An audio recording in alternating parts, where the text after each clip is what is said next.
Hello. कैसे हो दोस्तों? क्या कर रहे हो सब? चलो मैं फिर से आ गया। जैसा कि मैं बताया था आप लोगों को कि हम लोग मैथ का क्लास शुरू करने वाले हैं। ठीक है, तो मैथ का क्लास हम शुरू करेंगे। मैथ का क्लास शुरू करने से पहले क्या है कि आपको ना सबसे पहले कुछ नंबर्स का जानकारी होना चाहिए। और वो नंबर्स का जानकारी क्या है उसके लिए मैं बोर्ड पे कुछ लिखा हूँ, इसको मैं बताऊंगा एक एक करके। तो कृपया आप लोग कॉपी कलम के साथ बैठिएगा और इसको बाद में आप स्क्रीन शॉट भी ले सकते हैं और बाद में देख भी सकते हैं। उससे कोई बहुत बड़ा इश्यू नहीं है। सबसे पहले कि अगर आपको मैथ सीखना है तो मैथ सीखने के लिए सबसे पहले आपको नंबर की जानकारी होना चाहिए और नंबर कितने प्रकार के होते हैं, किस प्रकार से नंबर को हम लोग क्लासिफाई करते हैं, वो सारा चीज आज हम लोग सीखने वाले हैं। तो चलिए लोग वीडियो को शुरू करते हैं। तो देखते हैं, चलिए देखिए सबसे पहले क्या है कि संख्या पद्धति। संख्या पद्धति को कहा जाता है नंबर सिस्टम।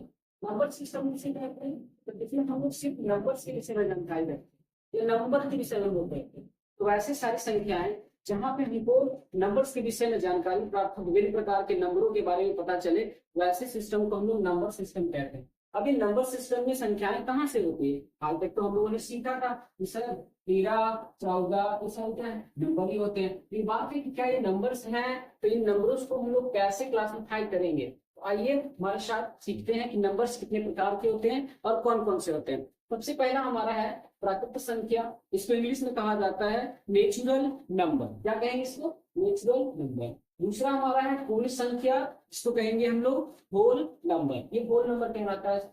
ये हमारा है सम संख्या। सम संख्या को हम लोग इवन नंबर कहते हैं, ये हमारा इवन नंबर कहलाता है। दूसरा है विषम संख्या। विषम संख्या जो हमारा है वो ऑड नंबर कहलाता है। ठीक है साथियों। नेक्स्ट है आपका भाज्य संख्या, इसको हम लोग कंपोजिट नंबर कहेंगे। कंपोजिट नंबर के बाद हमारा है अभाज्य संख्या, जिसे हम प्राइम नंबर कहेंगे। इंग्लिश में से प्राइम नंबर कहा जाता है। मैं सबको इंग्लिश ही बताते चलता हूँ ताकि आपको परेशानी ना हो। चलिए इधर नेक्स्ट हमारा सअभाज्य संख्या, जिसे हम लोग को प्राइम नंबर कहते हैं। क्या कहते हैं इसको? को प्राइम नंबर। उसके बाद हमारा है परिमेय संख्या, और इस परिमेय संख्या को हम लोग रेशनल नंबर कहते हैं। Rational number. अगला है हमारा अपरिमेय संख्या, जिसे हम लोग इरेशनल नंबर कहेंगे। नेक्स्ट हमारा है वास्तविक संख्या, जिसे हम लोग रियल नंबर कहेंगे। अगला हमारा है पूर्णांक, और पूर्णांक को हम लोग इंटीजर्स कहते हैं। क्या कहते हैं? इंटीजर। तो चलिए अब एक एक करके सीखते हैं कि क्या है ये नंबर। देखिए सबसे पहला हमारा है कि सर प्राकृतिक संख्या किसे कहेंगे? प्राकृतिक संख्या का मतलब होता है कि सर हम लोग नेचुरल नंबर किसे कहते हैं? तो नेचुरल नंबर वे नंबर्स होते हैं जो एक से शुरू हो। इसका मतलब ये है कि गिनती की संख्या को हम लोग क्या कहेंगे? नेचुरल नंबर कहेंगे। तो गिनती कहाँ से शुरू होती है? एक से शुरू होती है। इसका मतलब ये है कि गिनती की संख्या हमारा क्या कहलाएगा? नेचुरल नंबर कहलाएगा। ध्यान से सुनते चलेंगे, आपको कहीं जाने की आवश्यकता नहीं होगी। एकदम एक बार में सारे नंबर्स के विषय में आपको पता चल जाएगा। और अगर एक बार सारे नंबर्स के विषय में पता चल गया, इसके बाद फिर आप मैथ्स को आसानी से कैलकुलेट और सारे प्रॉब्लम्स को सॉर्ट आउट करना सीख जाएंगे। तो सबसे पहले हमने प्राकृतिक संख्या सीख ली। अगला है पूर्ण संख्या। पूर्ण संख्या क्या मैंने बताया कि पूर्ण संख्या वो संख्याएं होती है जो जीरो से शुरू होती है। तो आपने क्या देखा कि वो यहाँ एक से शुरू हो रहा है, इसका मतलब इसके आगे अगर जीरो लग जाएगा तो ये पूर्ण संख्या बन रहा है। तो होल नंबर होने के लिए क्या होना पड़ेगा कि सर प्राकृतिक संख्या के आगे हम लोगों को क्या लगा देना है? जीरो लगा देना है। अभी प्राकृतिक संख्या के आगे हमारा अगर जीरो लग जाता है तो ये क्या कहलाता है? पूर्ण संख्या। नेक्स्ट अगला हमारा है सम संख्या। क्या है? सम संख्या। तो सम संख्या जो होता है उसे क्या कहते हैं कि सर दो का मल्टीपल होना चाहिए, या यूं कहा जाए कि सर दो से कटना चाहिए। तो जो दो से कट जाए या फिर दो का मल्टीपल हो, वो सारे क्या कहलाएंगे सर? कहलाएंगे हमारे सम संख्या। अब बात है आगे विषम संख्या। सर विषम संख्या किसे कहेंगे? तो विषम संख्या वे संख्याएं होती हैं जो 2, 4, 6, 8, 10 से आने की जो दो से ना पड़े। सिंपल सा बात है कि जो दो से ना पड़ते हैं उनको हम क्या कहेंगे? विषम संख्याएं। तो यहाँ आप देख रहे होंगे कि 1, 3, 5, 7, 11 ये सभी क्या है? विषम संख्याएं। नेक्स्ट आपका है भाज्य संख्या। सर भाज्य संख्या इंपॉर्टेंट, ये हमारा है कंपोजिट नंबर। और कंपोजिट नंबर क्यों होते हैं? क्योंकि ये कहा कहलाता है कि वैसी संख्याएं जो दो से अधिक के टेबल में आए। दो से अधिक का मतलब जैसे यहाँ देखिए ये हमारे पास 4 है, ये 4 हमारे पास क्या है कि सर एक का टेबल में भी आ रहा है, दो का टेबल में भी आ रहा है और सब खुद का टेबल में आ रहा है। इसका मतलब कि जिसके दो से अधिक फैक्टर्स हो यानी कि गुणनखंड हो उसे हम कहेंगे भाज्य संख्या। समझना आपको होगा। इसका मतलब यहाँ कि जो 4 है ये हमारा भाज्य संख्या कहलाएगा, ये हमारा 6 है वो भाज्य संख्या कहलाएगा, 8 है ये हमारा भाज्य संख्या कहलाएगा। ठीक। आगे चलते हैं दोस्तों, आगे अभाज्य संख्या। अभाज्य संख्या क्या होती है? तो वैसी संख्याएं जो केवल अपने आप से विभाजित हो और एक से विभाजित हो, यानी कि उसका गुणनखंड एक होना चाहिए और स्वयं होना चाहिए। इसका मतलब जैसे दो, तो दो हमारा एक से भी विभाजित हो रहा है और दो से भी विभाजित हो रहा है, तो ऐसी संख्याएं क्या कहलाएंगी? तो ऐसी संख्याएं कहलाएंगी हमारी भाज्य संख्या। ठीक है, नेक्स्ट नेक्स्ट इसके बाद क्या है? इसके बाद जो है दोस्तों वो देखो, ये हमारा सहअभाज्य संख्या है। सहअभाज्य संख्याएं क्या होती है? तो वैसी संख्याएं जिसके गुणनखंड वैसी दो संख्याओं के युग्म यहाँ आएंगे। युग्म का मतलब पेयर, कि वैसी दो संख्याएं जिनका पेयर एक से कटेंगे, तो मतलब क्या है? तो उसके बीच का गुणनखंड एक हो, कॉमन फैक्टर कितना हो? एक हो। एग्जाम्पल देखिए, जैसे मैंने लिया 2 और 3, तो 2 तो एक का टेबल में भी आएगा और सर 2 का टेबल में भी आएगा, 3 एक का टेबल में भी आएगा सर, 3 का टेबल में भी आएगा, लेकिन इन दोनों में कॉमन कितना हुआ? तो सर इन दोनों में कॉमन एक है। इस कारण से 2 और 3 को क्या कहेंगे हम लोग? सर सहअभाज्य संख्या कहेंगे। ठीक है दोस्तों, आगे चलते हैं। इसी प्रकार से हमारा क्या कि 3, 7 और 7, 11 इन सबको हम लोग सहअभाज्य संख्या कहते हैं। यहाँ पे एक पॉइंट है, क्या है दोस्तों? देखो 2 और 3, क्या इसके बीच में कोई एक संख्या है? नहीं है। 2 के बाद 3 आ जाता है। नेक्स्ट देखो, फिर 3 के बाद क्या है? 5। हाँ सर, 3 के बीच में क्या आता है? 4 आता है। इसका मतलब 3 और 5 के बीच में संख्या 4 आ रहा है, तो ये संख्या 4 एक गैप आ गया ना। तो वैसी दो अभाज्य संख्याएं जिनके बीच में एक भाज्य संख्या हो या कोई भी संख्या हो, तो वैसी संख्याओं को हम लोग ट्विन्स प्राइम नंबर कहते हैं, यानी कि जुड़वा अभाज्य संख्याएं कहलाती हैं। तो हमसे भी एक बात याद रखना, आपकी जुड़वा अभाज्य संख्याएं क्या होती है? नेक्स्ट आता है परिमेय संख्या। सर ये मोस्ट इंपॉर्टेंट होता है, क्योंकि आपको ये देखने को मिल जाएगा। समझना सबसे पहले ठीक ये है कि सर हम लोगों ने सीख लिया सर परिमेय संख्या किसे कहते हैं। तो परिमेय संख्याएं वे संख्याएं होती हैं जिनको हम P बटा Q के रूप में लिखते हैं। P बटा Q के रूप में, और कंडीशन ये है कि Q बराबर 0 नहीं होनी चाहिए, Q 0 नहीं होना चाहिए। इसका मतलब सर P ऊपर है और इसको हम लोग क्या बोलते हैं? इसको बोला जाता है अंश। क्या बोलते हैं? अंश बोलते हैं। ये हमारा अंश कहलाता है और ये क्या कहलाता है? ये हमारा हर कहलाता है। तो जिसका अंश और हर एक लाइन से डिवाइड करता हो उसको हम लोग P बटा Q में लिख सकते हैं। P बटा Q को परिमेय संख्या कहा जाता है। और परिमेय संख्याएं में दो चीजें होती है, होता है अंश, एक होता है हर। तो अंश को कहा जाता है न्यूमरेटर और हर को कहा जाता है डिनोमिनेटर। ओके, अब दोस्तों यहाँ पे कंडीशन ये है कि Q बराबर 0 नहीं होना चाहिए। तो अगर Q बराबर 0 होगा, क्या उसको हम रेशनल नंबर कहेंगे? क्या उसको परिमेय संख्या कहेंगे? तो चलिए देखते हैं क्या है। एग्जाम्पल समझिए, देखिए पहला मैंने लिखा है परिमेय संख्या का एग्जाम्पल 3 बटा 4, 5 बटा 10, -3 बटा 6। अब बात नेक्स्ट है 0। तो ये तो परिमेय संख्या है, क्योंकि ये हमारा किसके रूप में? P और ये हमारा Q 0 नहीं है। 5 मेरा P है, 10 Q हमारा 0 नहीं है। लेकिन यहाँ देखिए, यहाँ 0 है और 0 है, क्या मेरा परिमेय संख्या होगा? तो देखते हैं काफी कैसा होगा। तो 0 के नीचे कुछ नहीं तो क्या होगा? 1 होगा। और अगर 1 है इसका मतलब ये Q है और ये क्या होगा? P। कंडीशन क्या होता है परिमेय का? कि Q is not equal to 0। यहाँ 1 है, इसका मतलब ये मेरा एक परिमेय संख्या होगा। तो 0 भी हमारा एक परिमेय संख्या होता है। चलिए आगे चलते हैं।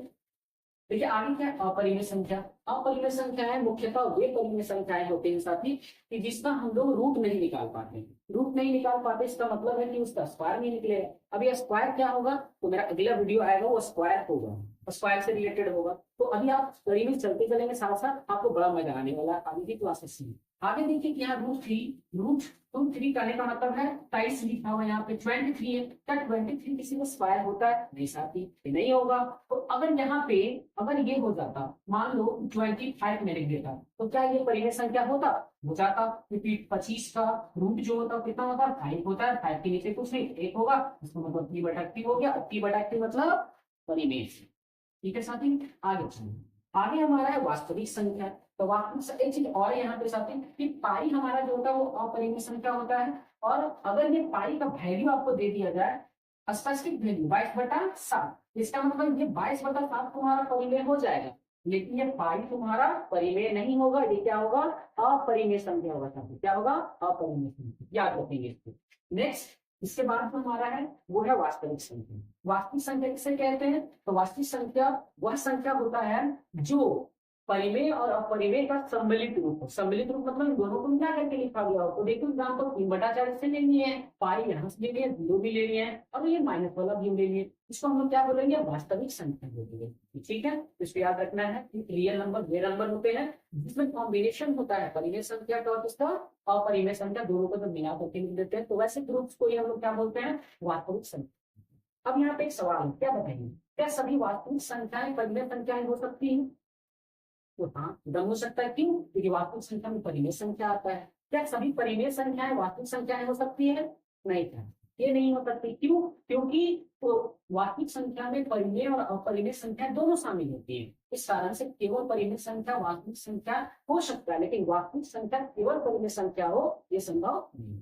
अगला अगला है पूर्णांक। पूर्णांक हमारा क्या होता है, इसको इंटीजर्स बोलते हैं। और इंटीजर्स जो होते हैं वो क्या होते हैं, तो इंटीजर उसे कहा जाता है कि जो प्लस में भी हो, माइनस में भी हो, जीरो भी हो। इसका मतलब कि पूर्णांक जो होते हैं 3 वर्गों में क्लासिफाई होते हैं। कौन कौन से 3 वर्ग होते हैं, तो ध्यान दीजिए, यहाँ पे पूर्णांक जो है वो हमारा धनात्मक भी होता है, ऋणात्मक भी होता है, शून्य भी होता है। धनात्मक वाले को प्लस से डिनोट करते हैं, ऋणात्मक वाले को माइनस से डिनोट किया जाता है। उसके बाद जो शून्य वाला होता है वो जीरो। अगर इसको हम लोग तीनों को कंबाइन रूप में लिखना है, तीनों को साथ में लिखना है, कैसे लिखेंगे, तो देखिए साथ यहाँ पे ये हमारा जो पूर्णांक, और पूर्णांक बराबर 0 प्लस माइनस, ये प्लस माइनस 1 का मतलब है ये प्लस 1 भी है और माइनस 1 भी है। ये प्लस 1 माइनस 1 जो होता है ये इनफाइनाइट अनंत तक चलते रहता है और ये अनंत तक संख्याएं चलती रहती है। चलिए अब एक बार इसको मैं सॉल्व बताता हूँ, ठीक है, ध्यान से लिखते चलिए। प्राकृतिक संख्याएं वे संख्याएं होती हैं जो गिनती से शुरू मतलब 1 से शुरू होती है।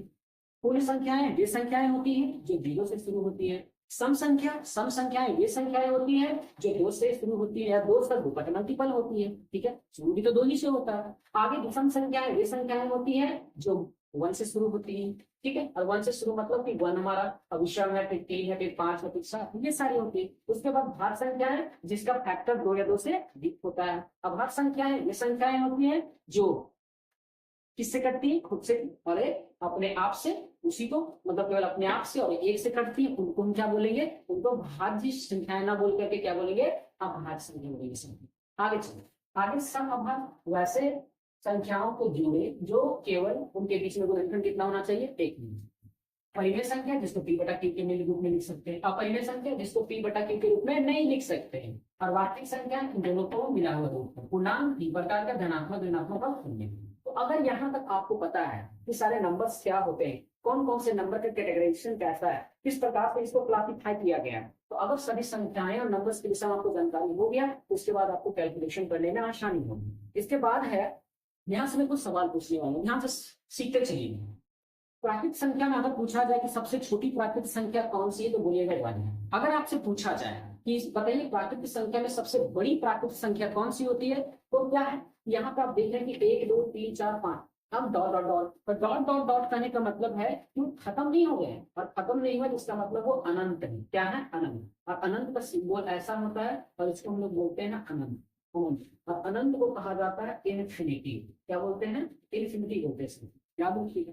नेक्स्ट आपका पूर्ण संख्या क्या होता है, तो जो 0 से शुरू होता है अनंत तक जाता है। इसका मतलब सबसे छोटा पूर्ण संख्या 0, सम संख्या सबसे छोटा 2, विषम संख्या 1, भाज्य संख्या सबसे छोटा कौन होगा, याद रखिएगा कि 4 होगा। अभाज्य संख्या कौन होगा, 2 होगा। सर इसमें 1 को नहीं रखा गया, 1 ना ही मेरा भाज्य है, ना ही मेरा अभाज्य है, और ना ही मेरा ये सम संख्या, इसको अलग से दिया गया स्पेशल दर्जा, और वो हमारा होता है अभाज्य। ठीक है साथी, नेक्स्ट है सहअभाज्य। सहअभाज्य में क्या होगा, 2-3 का पेयर चलना शुरू हो जाएगा। परिमेय संख्या में ऊपर बड़ा नीचे छोटा कुछ भी ले सकते हैं, प्लस में भी हो सकता है, माइनस में भी हो सकता है, वो परिमेय संख्या प्लस माइनस दोनों में।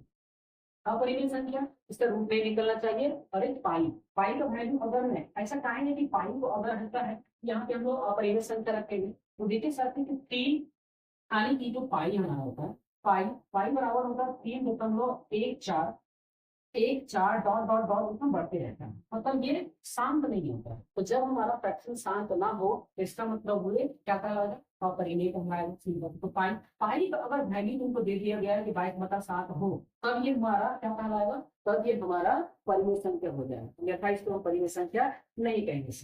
तो उम्मीद करते हैं कि आप लोगों को ये जो संख्या पद्धति है जो मैंने बताया आपको, वो आपको समझ में आ गया होगा। बाकी क्लासेस जो होगा वो इसी तरीके से इसी क्रम में हम लोग आगे बढ़ाते रहेंगे। तो कैसा लगा साथी? ये मेरा थोड़ा सा एक प्रयास है आप लोगों को कि जो बच्चे जो संख्याओं के विषय में नहीं जानते हैं या संख्या के विषय में नहीं सीख पाए हैं वो आज हमारे साथ जुड़े और आराम से सीखते चले। मैं एक एक चीज को, क्योंकि बच्चों की क्या परेशानियां होती है, क्योंकि जब मैं टीचर हूँ और मैंने जब क्लास लेता हूँ, ट्यूशन क्लास लेता हूँ, तो बच्चों का सबसे बड़ा प्रॉब्लम ये होता है कि चैप्टर्स में क्वेश्चन जो देते हैं बनाने के बाद तो बना लेते हैं कि बाद में बच्चे भूल जाते हैं। क्यों? क्योंकि उसका कंसेप्ट जो होता है वो क्लियर नहीं होता है, और जब कंसेप्ट क्लियर नहीं होता है तो फिर आगे परेशानी होती है, क्योंकि क्लासेस पढ़ते जाते हैं तो सर प्रॉब्लम तो सॉल्व हो जा रहे हैं लेकिन कंसेप्ट ही क्लियर नहीं है। एक बार जब बता दिया जाता है तो बना लेते हैं, बाद में चीजें भूल जाते हैं। और यहाँ पे सबसे बड़ा जो चीज होता है वो होता है कंसेप्ट। तो वही साथ में सबसे पहला संख्याओं के विषय में, उसके बाद एक कड़ी में हम लोग धीरे धीरे चलते चलेंगे। तो कैसा रहा साथियों इसे क्लास? उम्मीद करता हूँ कि अच्छा लगा, आपको सिखा पाया होगा। अगर आपको थोड़ा सा भी अच्छा लगा हो साथी तो आप क्या करेंगे, इसको लोगों तक पहुंचाएंगे और इसको सब्सक्राइब और शेयर करेंगे। मेरा आपसे यही रिक्वेस्ट है। ये मेहनत जो है उन मेरे भाइयों बहनों के लिए और छोटे छोटे से बच्चों के लिए है जो मैथ्स में बहुत ये अपने आप को मानते हैं कि नहीं हमसे नहीं हो पाएगा। तो फिकर ना, तो आपका भाई आपके साथ है, सो डोंट वरी। देखिए और एंजॉय कीजिए। तब तक के लिए वेट कीजिए, अगला वीडियो हमारा आएगा। जैसे अगला वीडियो आएगा आपको नोटिफिकेशन मिल जाएगा, आप सब्सक्राइब करके नोटिफिकेशन वाले बटन पे क्लिक कर लेंगे, आपको नोटिफिकेशन मिल जाएगा। So thank you so much, bye.